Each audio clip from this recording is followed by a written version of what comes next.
জানিলো অবগাই পাপৰ চিকিৎসা নাই নৰকত পৰিবে নিশ্চয় একো পৰ নাপাওঁ শুনি চেদিব আপুনি মুনি মোৰ মনৰ সংশয় জাতি অন্তৰ্জাতি আতি সবাকো পবিত্ৰ কৰে সমস্তে প্ৰাণীৰ মনোনীত আতি অপ্ৰভাৱে তৰে সকল পাতক হৰে কহিও হেনয়ে প্ৰায়শ্চিত। এতিয়া আমাক এইখিনিত ক'লে আজি গংগা পাৰত এইকণ কথা সূৰ্যদেৱৰ মুখত শুনি আজি পৰীক্ষিত ৰজাই কৈছে সেই গুৰুদেৱ মোৰ লোম গাছ চিঞৰি গৈছে। কাৰণ তেনেহ'লে মই জানিলোঁ পাপৰ আৰু চিকিৎসা বেলেগ নাই, হয়নে? এতিয়া আপোনাসকলে জানি লওক, কোনোবাই যদি পাপ কৰাৰ পাছত যদি ভাবি বৰ দামী দামী বেজী কেইটামান লওঁ, দামী দামী বড়ি কিছুমান খাওঁ, সেয়া বেজীয়ে সেয়া বড়িয়ে পাপ নাইকিয়া কৰিব নোৱাৰে। পাপ নাইকিয়া কৰা এটাই বস্তু আছে, তাৰ নামে হ'ল ভগৱন্ত দয়াময় ৰাখা ৰাখা হে চৰণে শৰণ লৈ আমি এক বিপয়জামিল মন্দমতি পাপশীল হৰি নামত নাই তাৰ মতি মৰন্ত সময় পুত্ৰ নাম ধৰি ডাকে সেই নামে পাইল সদগতি দয়াময় ৰাখা ৰাখা হে চৰণে শৰণ লৈ আমি দয়াময় ৰাখা ৰাখা হে চৰণে শৰণ লৈ আমি এইজনে ৰাখিব। বাহ, কৃষ্ণ কৃষ্ণ কৃষ্ণ। সেই ভগত বৈষ্ণৱক আপোনালোকৰ শ্ৰীচৰণত প্ৰণিপাত জনাইছোঁ। মোৰ মনত এটা সংশয় থকাৰ কাৰণে আজি যিহেতুকে আমাৰ বাক্যভাৱজন আহিছে, ইয়াতে মই ভাবোঁ কথা এটা সুধি মোৰ মনৰ সংশয় দূৰ কৰিম। আৰু ইয়াত ভকত বৈষ্ণৱেই নহয়, আই সকলো আহিছে, নিশ্চয় সেয়া এইসকল পিতৃ মাতৃয়েই হয়, নিজৰ সন্তান আছে। মোৰ কথাটো ব্যাখ্যাকাৰৰ যোগেদি কিছু উপকৃত হ'ব বুলি মই অনুভৱ কৰিছোঁ। আমি পাইছোঁ যে শ্ৰৱণ কীৰ্তনে মুখ্য বুলি, আৰু ইয়াৰ পৰা পাপৰ মুক্তি হয় বুলি বা অন্যান্য শ্লোকতো পোৱা গৈছে। নাম সংকীৰ্তন জয়স সৰ্ব পাপ প্ৰণাশনম প্ৰণামো দুঃখ শমনস্তং নমামি হৰিং পৰম পৰম। যে ভগৱানৰ নাম শ্ৰৱণ কীৰ্তন কৰিলে পাপ মুক্তি হয়। কিন্তু কথা হ'ল কি, পাপৰ ফল যুধিষ্ঠিৰ ভুগিছিল, পাপৰ ফল যুধিষ্ঠিৰ ভুগিছিল, পিতামহ ভীষ্মও ভুগিছিল। এতিয়া কলি যুগত শ্ৰৱণ কীৰ্তন ল'লে পাপৰ পৰা মুক্তি হ'ব পাৰি বুলি আমি অনুভৱ কৰিব পাৰিছোঁ, প্ৰত্যেকে কৰিও আছে। কিন্তু কথা হ'ল কি, যিসকল সন্তানে নিজৰ পিতৃ মাতৃক অৱহেলা কৰি এই বুঢ়া বয়সত কিছুমানে দেখা গৈছে যে মানে কি কেতিয়া মৰিব এইটো নমৰিছ সোনকালে, পিতৃ মাতৃ সময়মতে খোৱা বোৱা নিদি বৃদ্ধাশ্ৰমলৈকে লৈ যোৱা আপোনালোকে ঘটনা দেখা পাইছে। তো গতিকে এইসকল ব্যক্তিয়ে ইয়াত যদি আহি শ্ৰৱণ কীৰ্তন লয় মুক্তি পাবনে বাৰু? কিহৰ কাৰণে? কৰ্মৰ ফল ভুগিবই লাগিব বুলি গীতাত উল্লেখ আছে। যদি কৰ্মৰ ফল ভোগে তেতিয়াহ'লে শ্ৰৱণ কীৰ্তনত মুক্তি পাবনে নাই? অকণমান দয়া কৰি বুজাই। এতিয়া আমাৰ এই গুৰুজনে যিটো কথা আমাৰ পিনে বৰুৱাই কৈছে এই কথাটো তেখেতে ভালদৰে জানি তথাপি যে তেখেতে মানে প্ৰশ্নভাগ কৰিছে। তাৰমানে এই প্ৰশ্ন উত্তৰকেইটা আমাৰ মুখৰ পৰা ওলালে নিশ্চয় ল'ৰা ছোৱালীসকলে বিশ্বাস আহিব। কাৰণ যেনেকৈ মাক বাপেকে কলেজৰ প্ৰফেচৰ, কিন্তু ল'ৰা ছোৱালীকেইটাক টিউশ্যন কৰিলে ল'ৰা ছোৱালীকেইটাই নামানে। ক'ৰবাৰ পৰা যদি BA পাছ কৰা ল'ৰা এজন, PU পাছ কৰা ল'ৰা এজনৰ টিউশ্যন কৰাই তাৰ কথাকেইটা খুব মানে। এই তদু আপোনালোকৰ গাঁৱৰ মানুহজনৰ কথা কিছুৱে নামানিব পাৰে। আমি বহুত দূৰৰ পৰা মৰিগাঁৱৰ পৰা আহিছোঁ, আমাৰ কথা হয়তো কোনোবাই মানিব পাৰে। এনেধৰণৰ কথা তেখেতে আগবঢ়াইছে। এতিয়া আমাক দেখুৱাইছে সেই লোকসকল এটা আমাক এইখানিতে ভাগৱতে দেখুৱালে। আজি মহাভাগৱতত অজামিল উপাখ্যানটোত আমাক দেখুৱালে, হয়নে? যেতিয়া অজামিল উপাখ্যানটোত যেতিয়া ৰজা পৰীক্ষিতে ভাগৱত শুনি যাওঁতে পৰীক্ষিত ৰজাই কান্দিছে। কান্দাৰ লগে লগে সুখদেৱে পৰীক্ষিতক চাই কৈছে, ৰজা তোমাৰ কিবা মায়াই পালে, ধন ধান পুত্ৰবাজা তোমাৰ মনত পৰিলে মায়াই পালে, ৰাজ্য ধন এৰি থৈ আহিছা, ৰাজ সিংহাসন এৰি থৈ আহিছা, এয়া মায়ে পাই তুমি কান্দিলা, তেনেহ'লে তুমি অভিগতি যাবা। হয়, আৰু আকাশসকলে চাই চন্দ্ৰতাখন অকণ বগা হোৱা। এই তেতিয়া গংগাৰ পাৰত পৰীক্ষিত ৰজাই কান্দি কান্দি সুখদেৱৰ চৰণত ধৰি কৈছিলে, মহাৰাজ আই কৃষ্ণ গুৰুদেৱ, মই এই মায়াক কৰি কান্দা নাই, এটা চিন্তা কৰি মই কান্দিছোঁ। কিয় জানে? অভিশাপ দিলে মই তাত আপত্তি কৰা নাই, কিন্তু কেইদিনমান বহলাই দিয়া হয় মোৰ আত্মাই গতি পালে।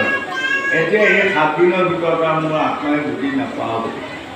এটা আৰু 2 নম্বৰত হ'ল 5 পাণ্ডৱ ইমান ধৰ্মিষ্ঠ গুণী জ্ঞানী সাধু মহন্ত, তেওঁলোকৰ মই নাতি, আৰু মই নাতি হৈ তেওঁলোকক স্বৰ্গত নিব লাগিছিল যে মই নৰকত নিব লাগিছিল। মই আজি নৰকত নিম, এয়া 2। 3 নম্বৰ গীতা মূল অভিমন্যু অৰ্জুন কাহৰি স্বৰ্গমৈত পৰিজয় নাম ধনঞ্জলি। মোৰ পিতৃ হ'ল অভিমন্যু আৰু তেওঁৰ পিতৃ হ'ল অৰ্জুন। স্বৰ্গ মৈত্য জয় কৰি ধনঞ্জয় নাম ল'লে। আৰু আছিল অন্তয়েকক বিৰতিকো দৰ, গদাধৰ নাম লৈলা পৃথিৱীৰ ভিতৰত, নকুল সহ দেৱৰ গুণ অহনন যায়, কাষম্বাৰৰ নাতি হৈ আহে বিন্দা। মহাৰাজৰ যুধিষ্ঠিৰে দিলা সিংহাসন, মই মন্দ মতি পাপি নাৰাখিলোঁ মান। এই ৰাজসিংহাসন পাইছিলে মহাৰজা যুধিষ্ঠিৰে 18 ঔষধি সেনা মৰাৰ পাছত। কিন্তু মোৰ মৰমতে দি থৈ গ'ল।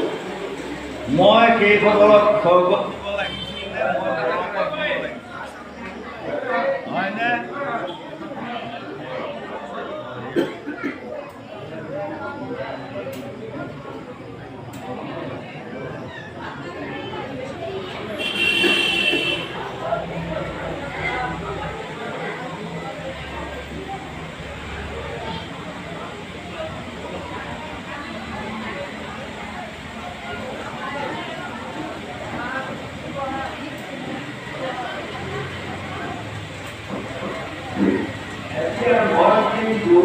সেইসকলক আজি নৰকলৈ দিওঁ, হয়নে?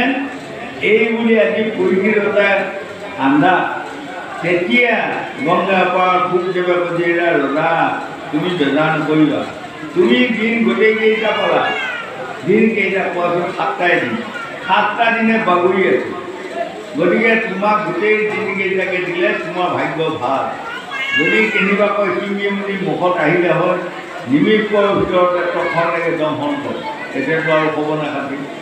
গতিকে ভাল হ'ল। 1। 2 নম্বৰতে অজামিল নামে এজন ব্ৰাহ্মণ আছিল। হয়, মহাপাপী। তেওঁ লক্ষ লক্ষ কোটি কোটি পাপ কৰিলে, পাপ খবৰ জেগা নোহোৱা বনাই দিলে। কিন্তু তেওঁ নিজৰ পুত্ৰৰ নাম নাৰায়ণ নাম থৈছিলে, এই নাৰায়ণ বুলি কোৱাৰ লগে লগে তেওঁক সকলো পাপ নাশ হ'ল।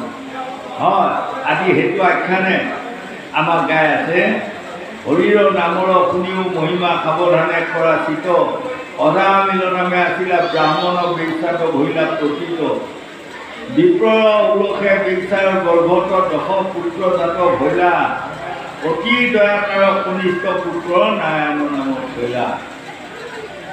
অনেক ধৰ্ম কৰন্তে বিপ্ৰ আয়ু ভৈলা সমাপত, ভয়ংকৰ তিনি গোটা জমতিত আগে ভৈলা উপস্থিত, বামনক ধৰি জীৱবধ কৰি বান্ধিলন্ত হাতে তুলি, ভয়ে অজামিলে পুত্ৰক ডাকিলে আশা নাৰায়ণ বুলি, মৰণতে বিপ্ৰ মুখত শুনিয়া হৰি কীৰ্তনৰ বাণী, হৰি নাম লৈলা বুলি খেদি আহিলা বিষ্ণুদূত চাৰি পানী।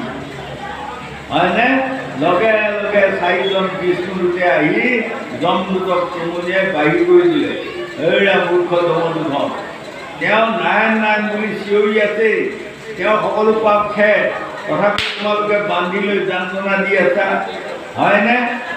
এই তেতিয়া কিন্তু যমদূতে আপিল কৰিছিলে, তেওঁ কিন্তু আচল নামটো লোৱা নাই, তেওঁ পুতেকৰ নামটোহে লৈছে। সেইটোও হয়, ভগৱন্ত নাৰায়ণৰ নাম কিন্তু লোৱা নাছিল, পুতেকৰ নাম লোৱা আছিল। আৰু তেতিয়া বিষ্ণুদূতে কৈছিলে, হেৰা ভুলতে শুদ্ধতে প্ৰশ্ন নাই, পাহৰা সোমৰা প্ৰশ্ন নাই, জানা অজানা প্ৰশ্ন নাই। তেওঁ মুখত নাৰায়ণ শব্দটো আহিছিল নে নাই? কৈছে আহিছিল। তেনেহ'লে তেওঁ সকলো পাপ খেল। গতিকে দাদা তুমি চিন্তা নকৰিবা, এই আখ্যানটো তোমাক শুনাম। এই বুলি আজি পৰীক্ষিত ৰজাক এই আখ্যানটো ষষ্ঠ খণ্ডত অজামিল উপাখ্যানটো সোমোৱাই লৈ গৈ আছে। গতিকে আমাক গুৰুজনে কৈছে পাপ নাশ হ'ব নে নহ'ব? পাপ নাশ হ'ব। হয়, কিন্তু সেই বুলি আমি এদিন হৰিনাম লৈ যদি আৰু 10 দিন আৰু ক'তো হৰিনাম শুনা নহয়, তেনেহ'লে সংস্কৃত স্বৰূপত কৈছে ন অভ্যাসম বিদা নাস্তি। যদি আপুনি অভ্যাস নাথাকে, জানা ভাল বিদা উঠি এদিন নাস্তি মানে নষ্ট হৈ যাব, মানে নাশ হৈ যাব। হয়নে? তদুপ আমি পাপ কৰিলোঁ আৰু এদিন হৰিনাম ল'লোঁ, পাপ শেষ বুলি যদি ভাবা যায়, তেনেহ'লে নহ'ব। আমাৰ ইন্দ্ৰিয় বৰ্গ ৰিপু ধাতু সকলোবোৰক আমি ভকত বনাব পাৰিব লাগিব। মই ভকত হ'লেই নহ'ব, মই আঁতৰি হ'লেই নহ'ব।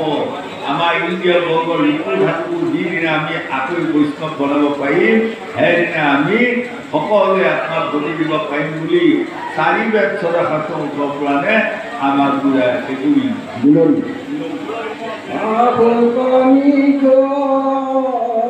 দতে শুনা করু পতে পরম তুমি মহান্ত অনগণি ক্ষুধাকু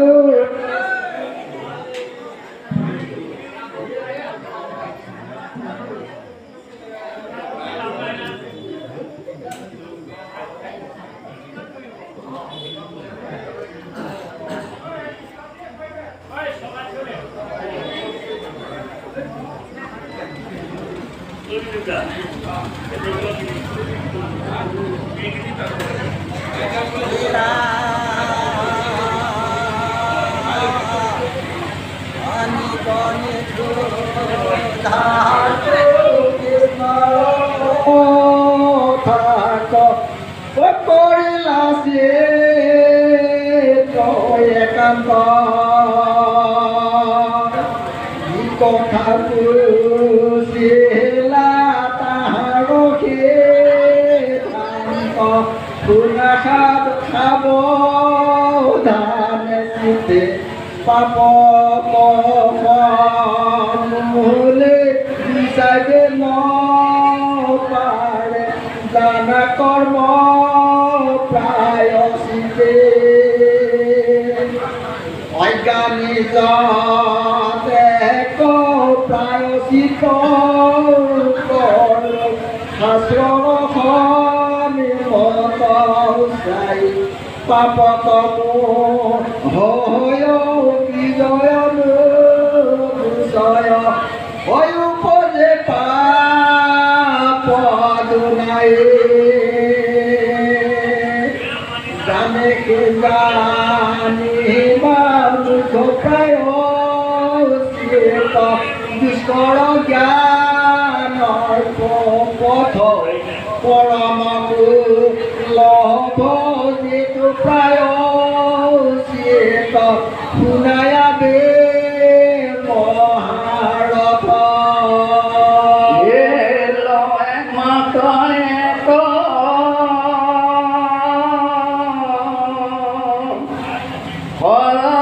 কৃষ্ণ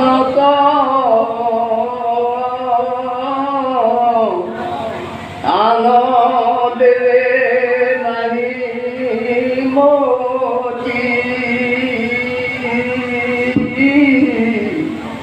তব ধৰ্ম সবে এৰিয়া কৃষ্ণ হে কেৱলে কৰে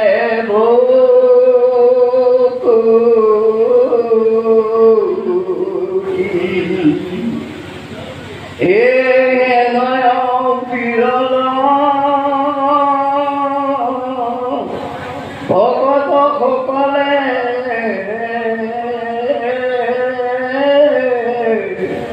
সমস্ত পাপক মোহে পছন্দ আদিত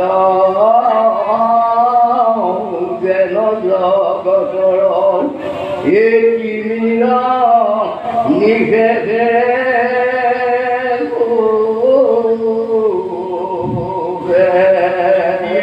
আমাক ক'লে এজন মানুহ পাপত পৰিলে সত্য তেওঁ কেৱল কৃষ্ণতে শৰণ লয় হয়নে আন দেৱ দেৱতাৰ প্ৰতি তেওঁ বিশ্বাস নাই কেৱল কৃষ্ণতে বিশ্বাস নাই আন দেৱতা বুলিলে কওঁতেই আমাক আকৌ দেখুৱালে দেখা চাই বেদা দেখা চাই দেৱতাবিলাক হ'ল আমাৰ চন্দ্ৰ সূৰ্য বায়ুগুণ ৰাহু কেতু শনিমঙ্গল এই ৩৩ কোটি দেৱতাই দেখা চায় আকৌ বেদা চাই আছে আমাৰ দেহতে অহংকাৰ অভিমান অসূয়া বাহাদুৰি টেম্পাৰ গৌৰৱ জয় হিংসা নিন্দা ঘৃণা সমালোচনা আৰু বহুত আছে এই সোপা দেৱতা আমাৰ দেহত থাকে হয়নে গতিকে যদি আমি বিশ্বত থকা দেৱতাসকলক নামানি যদি আমাক দেহত থকা দেৱতাসকলক মানা হয় তেতিয়াও কোনো নাই হয়নে আমাক যদি লোকসকল জীৱাখনত কিমান সম্পত্তি আছে জানেনে ১ নম্বৰতে বৰুণ দেৱতা আছে ২ নম্বৰতে কোন আছে কালী দেৱতা আছে ৩ নম্বৰতে দুৰ্গা দেৱী আছে ৪ নম্বৰতে দেৱঋষি নাৱত আছে জীৱাকে নাৱত মুনি বজাই একো ল'ব জীৱাৰ নিচে বসে নদী তাৰ গংগা জল আল জীৱা সৰস্বতী বাবে ৰচি দাম কণ্ঠত আছে শ্ৰীকাৰণে বাহু কুলুৰাম আল জীৱা তিলত কোন আছে সৰস্বতী দেৱীও আছে হয়নে এতিয়া বাহিৰৰ দেৱতা এজন মানুহে নুপুজে সেৱা প্ৰাৰ্থনাৰ কথা কিন্তু তেওঁ যদি সদায় ব্ৰইলাৰ মুৰ্গী নহ'লে হয়নে মাছ মাংস নহ'লে ভাত নাখায় তেনেহ'লে এই কালী দেৱী দুৰ্গা দেৱী তেওঁ জীৱাখনতে পুৰি থকা নহ'ব জানো গতিকে আমি এইবোৰ বিসৰ্জন দিব পাৰিব লাগিব ঈশ্বৰৰ ওচৰত শৰণ ল'ব লাগিব তেনেহ'লে আমি কৰা এই পাপটো নাশ কৰি পূৰ্বমতে আমাক গতি দিয়ে গতিকে পাপ বুলি কোৱা বস্তু এটা নেদেখা বস্তু পুণ্য বুলি কোৱা বস্তুটো নেদেখা বস্তু সাৱধান দেখা বস্তু এটা নাশ কৰোঁতে দেৰি নালাগে কিন্তু নেদেখা বস্তুটো নাশ কৰোঁতে আমাক বহুত প্ৰয়োজন হ'ব গতিকে সেই লোকসকল ভাগৱতৰ দৰ্শন এই দৰ্শনত আপোনাসকলে পাব চাওকচোন বাৰু প্ৰায় এটা মহিমা আমাৰ লোকসকলক আমাক ভগৱানে জন্ম দিয়ালে কথা হয়নে নহয় আমাক সকলোকে জন্ম দিয়ালে কিন্তু আমাৰ নিজৰ মুখখন নিজক চোৱা সুবিধাটো নিদিলে হয়নে নহয় কওক আকৌ নিজৰ মুখখন চাবলগীয়া হ'লে আকৌ আইনা এখন বা দৰ্পণ এখন আমাৰ প্ৰয়োজন এইবোৰে হ'ল কথা গতিকে সেই লোকসকল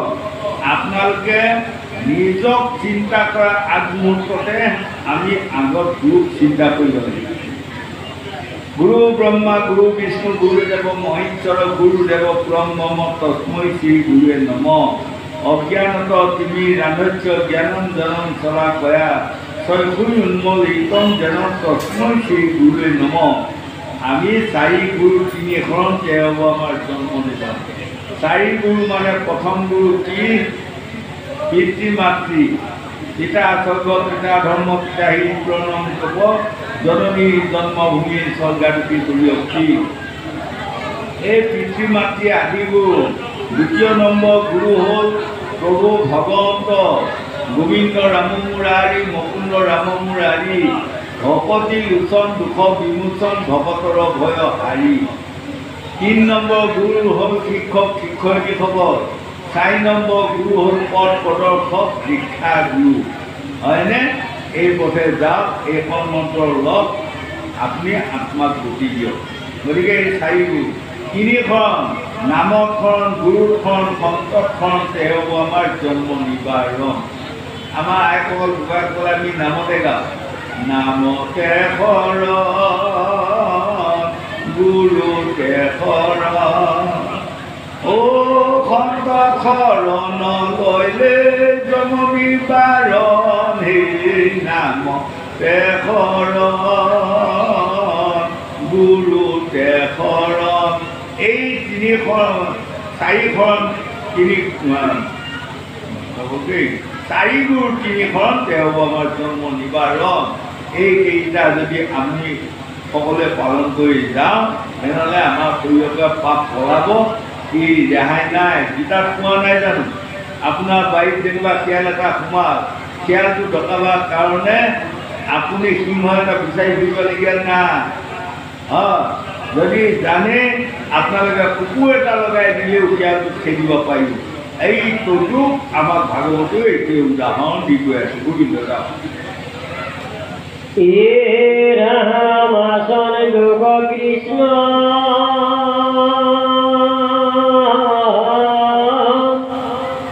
ভগবান রকেবা করি যেন শুদ্ধ হয়ে ও পরম জ্ঞানর পথ পায়ামরে শ্রীমত প্রভুগে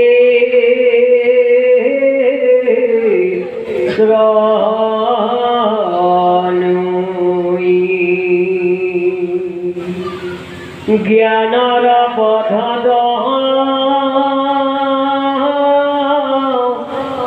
নাহি গে সহায় কর্মত বিঘিনি ভয় ও ভকতি পথ ঈশ্বর রক্ষক ও জানিবা রাজানি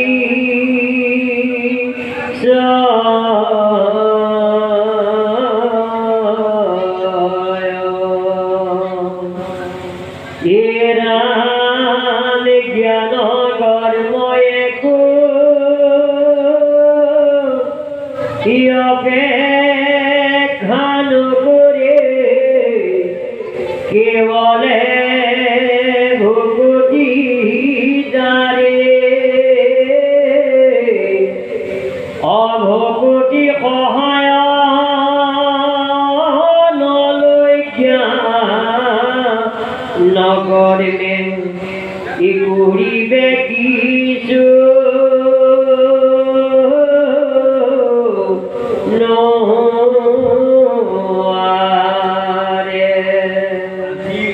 এইখন বৰ সুন্দৰ কথা এটা আমাক ক'লে। এই লোকসকল এজন মানুহ খুব জ্ঞানী হ'ল সঁচা সত্য, কিন্তু তেওঁ ভকতি, তেনেহ'লে তেওঁ জ্ঞানে কাম নকৰে। বঢ়িয়া কথা এটা ক'লে। আৰু এজন মানুহ খুব কৰ্মী সত্য, কিন্তু তেওঁ ভকতি নকৰে, তেনেহ'লে তেওঁ কামত নাহে। হয়নে? ভকতি কৰিব আমাক লাগিবই। সেই লোকসকল সেইকাৰণে আমাক কৈ যে মহাভাগৱতৰ 12টা শ্লোক, প্ৰথম শ্লোকটোৰ নাম কি জানে? জ্ঞান। সেইকাৰণে আমাৰ ভাগৱতে কৈছে জ্ঞানে আদি মূল, জ্ঞান নহ'লে যাই জাতি কৰে। জ্ঞান লাগিব আমাৰ। জ্ঞানৰ পাছত কি? বিজ্ঞান। বিজ্ঞানৰ পাছত কি? তদং। তদঙৰ পাছত কি? ৰহস্য। হয়নে? তাৰপাছত কি? গুণ ক্ৰীড়া ধৈৰ্য জাতি। তাৰপাছত হ'ল মায়া তৰুণ জীৱ ঈশ্বৰ। এই 12 শ্লোক। গতিকে 1 নম্বৰতে আমাক কি লাগিব জানে কৰ্মটো লাগিবই গীতা 3য় অধ্যায় কৰ্মযোগত আমাক কৃষ্ণই অৰ্জুনক কোৱা নাই আমাক কৰ্মটো লাগিব ভাল কৰ্ম কৰিলে তাৰ পৰা ভাল জ্ঞান জন্ম হ'ব ভাল জ্ঞানৰ সৈতে যেতিয়া আপুনি কৰ্ম কৰিব তেতিয়া আপুনি ভগৱতী দিশত আগবাঢ়ক আপোনাৰ গোটেইখিনি ৰ'ব হয়নে এতিয়া আমাক দেখুৱাই দিনা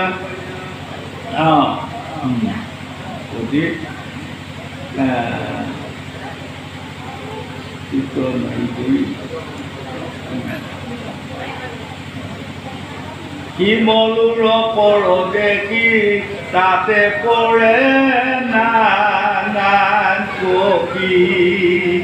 পক্ষী থাকে ডাল মূল চাৰি পচুৱা বতাহে পাই তোলা নীল উৰুৱাই যেন পক্ষী দিছে যাই কৰণিত নাই জৰি ভক্তি ৰাখিম নপৰি যেন জালুৱাই মাৰে মাছ মাৰিলে অধিক পাই গিৰে গৈলে পূজা খাই যেন টনা বান্ধিলো পাছ সেইজনে কৰণিত নাই যদি ভক্তি ৰাখিব কেনে কৰি যেন জালুৱাই মাৰে মাছ যেনেকৈ আপোনালোকৰ ইয়াতে এজন মানুহে নিজৰ পত্নীগৰাকীক কৈছে দিয়া ধুমাধুম ভাতকেইটা খাওঁ পত্নীগৰাকীয়ে আকৌ ক'লে কি খন্তেক ৰ'বা মই এইটো হোলাতে বঢ়িয়া মাছ আছে আমাৰ জাকৰখন নতুন নহয় চবকৈ মাছ কেইটামান মাৰি আনো দুয়ো ৰান্ধি ভাজি ধুনীয়াকৈ খাওঁ ভাল বুলিয়ে কৈছা যোৱা হয়নে জালখন নতুন কিন্তু খালৈটো যে কলাখন নাই বেচেৰিয়ে মন নকৰিলে গৈ মাৰি আছে ভৰাই আছে মাৰি আছে ভৰাই আছে সদৌ শেষত দেখিলে মাছ বহুত পালোঁ যাওঁ অহাৰ লগে লগে গিৰিয়েকে দূৰতে মাছ দিছে ৰাখেনে মাছ পালা ঘৈণীয়েকে কৈছে ঠিকছে আনিলোঁ দিয়ক ঠিকছে আনি লগে লগে বৰচালনী এখন আনি গিৰিয়েকে উলিয়াইছিল ঢালা যেতিয়া ঢালি চাই মাছ এটাও নাই খালৈটো তলাখন ভঙা হয়নে এইটো আমাক ক'লে কৰণিত নাই যদি ভক্তি ৰাখিম কেনে কৰি যেন জালুৱাই মাৰে মাছ মাৰিলে অধিক পাই গিৰে কৰিলে সুদা খাই যেন টনা নাবান্ধিলো এতিয়া আজি আমি ভাগৱত শুনিব আহিছোঁ এতিয়া আপোনাসকলে ভকতি খালৈটো আপোনালোকৰ তলা ভাঙা যদি কাৰোবাৰ আছে তেনেহ'লে আপোনালোকে ভকতি উপাৰ্জন কৰিব নালাগে যদি আমাৰ খালৈটো মজবুত হৈ আছে হয়নে গোহাঁই তেনেহ'লে আমি যিকণ ভকতি উপাৰ্জন কৰিম সেইকণ ভকতি ৰ'ব 1 2 নম্বৰতে আপোনালোকৰ নলগুৰিতে বৰ এডাল ডাঙৰ শিমলু গছ আছে শিমলু গছডালে যেতিয়া ৰঙা হৈ ফুলবিলাক মেলিলে এই নানান দেশ বিদেশৰ চৰাই ফুৰি আহিছিল বা ফুলবিলাকে যেতিয়া ইমান সুন্দৰ ইয়াৰ ফল মূলটো আৰু মজা হ'ব নহয়নে সকলোৱে চাপি আছে কিন্তু দুখৰ বিষয় আন ফল মূলবোৰ পকি আহিলে কোমললৈ আহে শিমলু ফলবোৰ কিন্তু যিমান পকি যায় সিমান লোহাময় টান হৈ যায়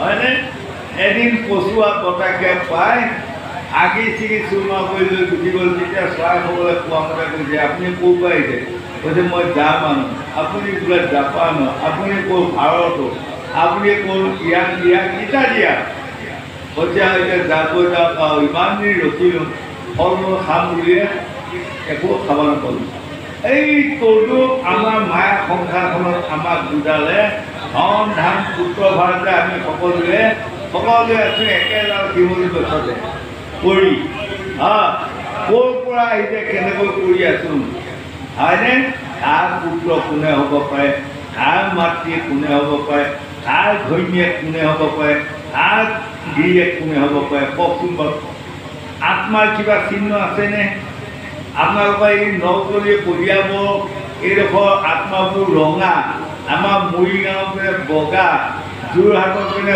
কজলা এনেকুৱা আছে নেকি আত্মাবিলাক হয়নে আবাৰ আত্মাবোৰৰ মতা মাইকী আছে নেকি কৰোৱা একো হে ৰাম অচিনাই ৰান্ধিলে অচিনাই বাঢ়িলে অচিনাই খাই অচিনাই লাগে ভাৰ্যা পুত্ৰ ও জীৱ চিনা চিনি নাই শাস্ত্ৰ কৈছে কাৰো জীৱ চিনা চিনি নাই এই যুগত কাৰোবাৰ ভাল পাইছে কোনোবাই পত্নী হ'লে কোনোবাই স্বামী হ'লে আকৌ মৰা পাছত কোনে যায় ক'ত স্বামী হ'ব ক'ত পত্নী হ'ব তাৰ কিবা আলু তালু আছে একো নাই আত্মাক কিবা চিনি পাবা নাপায় কুকুৰ চিগাৰ গাহৰি আত্মা কেইটামান উলিয়াই দিওঁতে আপোনালোকে চিনি পাব নাপায় চব একে হয়নে গতিকে আমাক কৈছে সেই লোকসকল মানে সকলোৱে আমি চিন্তা কৰি এইকণ কথা জ্ঞানৰ পথৰ নাহিকে সহায়ক কৰ্মত বিঘিনি ভয় ভকতি পথত ঈশ্বৰৰ দৰ্শক জানিবা ৰাজা নিশ্চয় আজি শুকদেৱে গংগা পুৱা পাৰত কৰি ৰজা কৈছে ৰাজা 1 নম্বৰ জ্ঞানী পথ যিসকলে ভাল জ্ঞানৰ সৈতে কৰ্ম কৰি গৈ ভকতি কৰিব তেনেহ'লে সেই ভক্তি তত্ত্ব ভক্তি ধৰ্ম ভক্তি জানা সাৰ ভক্তি বিনে নৰৰূপ নাহিকে নিষ্ঠা স্বধৰ্ম পৰিত্যাজ্যম পৰধৰ্ম ভয়াবহম আমাক ভকতি লাগিব গোবিন্দ এ হৰিত ভকতি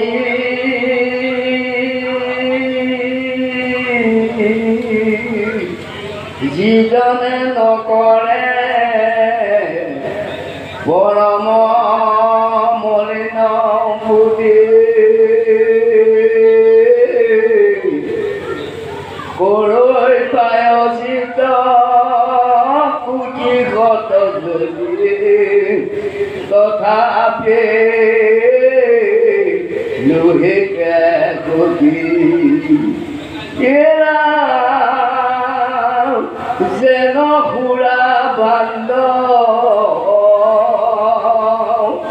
সমস্তে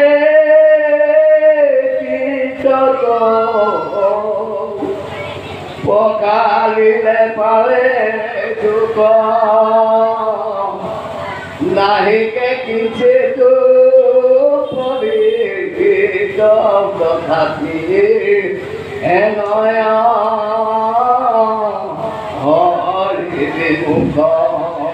এইটো কি ধুনীয়া কথা এটা ক'লে গোসাঁইসকল গোসাঁনীসকল আপোনালোকে কান্দিব খুব ধুনীয়াকৈ নহয়নে যেনে